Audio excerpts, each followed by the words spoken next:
সে টাকা যেভাবে পাবে মাসে মাসে, এইগুলো হচ্ছে তাদের জন্য তারা গ্রহণ করেনি, অ্যাকসেপ্ট করেনি। এটা খুব স্বাভাবিক।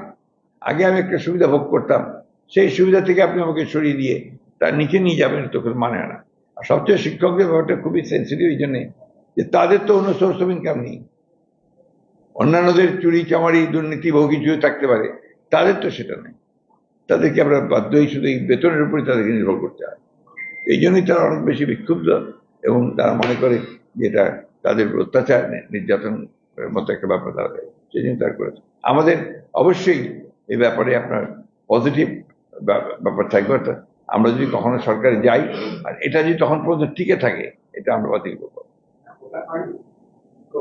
কোটাও আমরা আমরা বক্তব্যই দিয়ে দিলাম একটা, যে আমরা মনে করি কোটা আপনি মুক্তিযোদ্ধাদের জন্য কিছুটা থাকতে পারে, প্রতিবন্ধীর জন্য, আর ওই যে আপনার শহীদদের জন্য, তাদের জন্য, বাট নট 56%।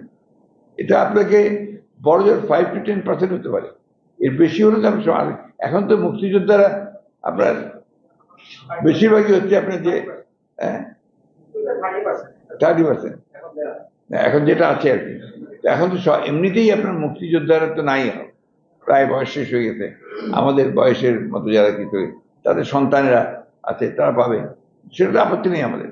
কিন্তু সেটার নাম করে আপনার 56% করে তারপর যে কাউকে আপনার মুক্তিযোদ্ধার সার্টিফিকেট দিয়ে, হাজার হাজার সার্টিফিকেট দিয়ে তাদেরকে চাকরির ব্যবস্থা করে দিচ্ছে এরা, ইন লিউ অফ মানি, সেটা তো আমরা কখনই সমর্থন করতে পারি না। ছাত্রদের আন্দোলনের সঙ্গে সম্পৃক্ত হওয়ার কিছু নেই, আবার এটা যৌক্তিক আন্দোলন করছে, শিক্ষক ছাত্র আন্দোলন। কিন্তু কমিশনার বলছেন যে ছাত্র শিক্ষকদের আন্দোলন সেটাকে ভর করে বিএনপি অর্থনীতি করে তৈরির চেষ্টা করছে। শোন, এদের এই কথাগুলো মানে এত মানে অযৌক্তিক ইলজিক্যাল কথাবার্তা তারা বলবে। বিএনপির তো একটা রাজনৈতিক দল, আমি আগে বলছি দায়িত্বশীল রাজনৈতিক দল। বিএনপি কে তো দেশের মধ্যে যা হচ্ছে তাতে এক রিয়াকশন দিতেই হবে। আর আমরা তো তাদের আপনার প্রশ্নই উঠতে পারে না যে আমরা বিএনপি তাদের উপর ভর দেয়। সব কিছু ভর ছাড়াই তো আমরা আন্দোলন করেছি ভাই, আবার এদের উপর ভর করার আমাদের কারণটা কি থাকবে? তারা তাদের আন্দোলন করছে, আমাদের নৈতিক সমর্থন আছে তাদের প্রতি, যেটা আমরা বারবার করে বলছি যে আমাদের নৈতিক সমর্থন অবশ্যই থাকবে। একটা ন্যায় সঙ্গত আন্দোলনকে আমরা সমর্থন করবো না? যারা আপনাদের সাংবাদিকদের কিছু কিছু দাবি তো আপনারা নিজেই বিভক্ত হয়ে গেছেন, আদায় করতে পারেন না, তো কিন্তু আমরা তো সমর্থন করি। আর কিছু আছে?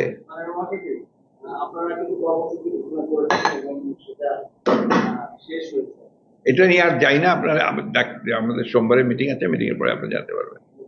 হ্যাঁ, ঠিক আছে, থ্যাংক ইউ।